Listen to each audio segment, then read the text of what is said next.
ఒక్కసారి కొండ ఆకాశం చిల్లిపడినట్టుగా టీఎంసీలు వర్షం పడితే ఎక్కడికి వెళ్తుంది?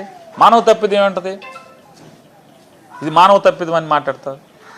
దుర్మార్గం కదా ఇది. ఎంత కిరాతకం అంటే మీరు మారితే ఏమైనా ప్రజలు మారటానికి అవకాశం ఉంటుంది. మీ బుద్ధి మార్చుకోకుండా ఇంకా హీనంగా ప్రవర్తిస్తే ఇది మీ అంటే మేము ఈయనతోనా పోటీ చేసేది, ఈయనతోనా రాజకీయంగా పోట్లాడేది, ఈయనతోనా మేము రాజకీయాలు చేస్తున్నది అనేది మేము కూడా సిగ్గుపడే స్థితిలో మీరు మాట్లాడటం అనేది దుర్మార్గం.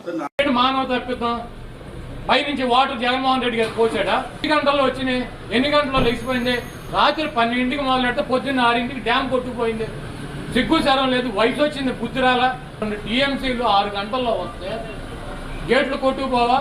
ఎవడు ఆపుతాడు? నీళ్లు ఆపగలిగినటువంటి శక్తి ఉంటుందా ప్రళయాన్ని? ఏడు మానవ తప్పిదం. సింపతి పొందాలని చెప్పి వరద బాధితుల దగ్గరికి కూడా వెళ్ళి